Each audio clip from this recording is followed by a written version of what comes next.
আমরা সবাই জিয়ার সেনা, বই করি না বুলেট বোমা। শহীদ জিয়ার স্মরণে, বই করি না মরণে। আস্তাগফিরুল্লাহ, নাউযুবিল্লাহ। কোনো মুসলমান হয়ে, কোনো মুসলমানের সন্তান যার ভিতরে ইমানের ছিটে ফোঁটা আছে, সে এই দুইটি শব্দ বলতে পারে না। কথা ছিল, আমরা সবাই নবীর সেনা, বই করি না বুলেট বোমা।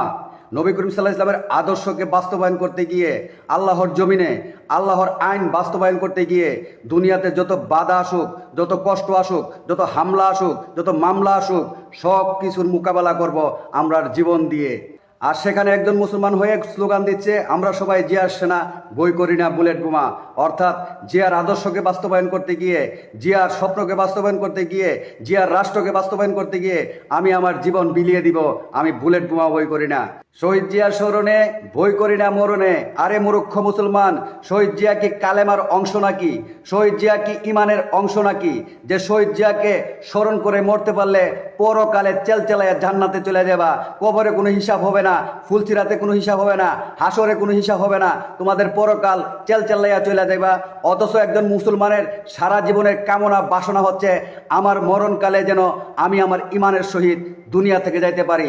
আমি মরণে বই পাই না, যদি আমার সাথে ইমান থাকে, আমি শেষ দিন পর্যন্ত, একজন মুসলমান শেষ নিঃশ্বাস ত্যাগ করা পর্যন্ত ইমানের সহিত দুনিয়া থেকে ত্যাগ করতে চাই। এদেশের মুসলমান মুজিবের মুসলমান সন্তানেরা বলে, মুজিব আমার শক্তি, মুজিব আমার আদর্শ, মুজিব আমার সকল কিছুর অনুপ্রেরণা। আরে মুজিবের উম্মতেরা, কোন মুসলমানের সন্তান ভুলেও কি এই কথা বলতে পারে নাকি, মুজিব আমার শক্তি? কোন মুসলমানের সন্তান ভুলেও কি কথা বলতে পারে নাকি, মুজিব আমার আদর্শ? কোন মুসলমানের সন্তান ভুলেও কি কথা বলতে পারে নাকি, মুজিব আমার সকল কিছুর অনুপ্রেরণা? আমার ইমান আমার শক্তি, আমার নবী আমার আদর্শ, আমার নবী আমার সকল কিছুর অনুপ্রেরণা। আজকে মুসলমানের সন্তান হয়ে যে সমস্ত ব্যক্তিরা ওই শেখ মুজিবের স্লোগান দিতে গিয়ে শেখ মুজিবকে বলে মুজিব আমার শক্তি, মুজিব আমার আদর্শ, মুজিব আমার সকল কিছুর অনুপ্রেরণা, তাদের ইমানের সিটে ফুটেও নেই। একজন মুসলমান হয়ে, মুসলমানের সন্তান হয়ে নিজে মুসলমান দাবি করে এই ধরনের স্লোগান কিভাবে দিতে পারে? যারা এই ধরনের স্লোগান দেয় তাদের ইমান সিটে ফুটো তাদের ভিতরে থাকার কথা না।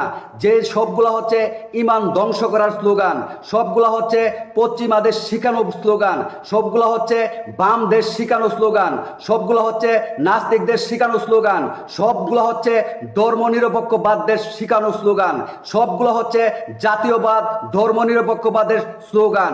এই সমস্ত জাতীয়বাদ ধর্মনিরপেক্ষবাদের যে স্লোগান আছে, তাদের পিতা, তাদের আদি পিতা, তাদের ধর্মগুরুরা, তাদের যে পূর্বপুরুষ ছিল উতবা সাইবা, আবু জাহেলদের ধর্ম, আবু জাহেলদের প্রচার করা বাণী হচ্ছে এগুলা। আজকে যারা তাদের নেতাকে খুশি করতে গিয়ে নিজে মুসলমান হয়ে আজকে এই ধরনের ইমান বিধ্বংসী কথা বলতেছে, বুঝে হোক না বুঝে হোক ইমান ভঙ্গের কারণ। বুঝে হলেও ইমান ভঙ্গ হবে, না বুঝে হলেও ইমান ভঙ্গ হবে। যদি না বুঝে করে সাথে সাথে তাকে তওবা করতে হবে, আর যদি বুঝে করে সাথে সাথে তার ইমান চলে যাবে।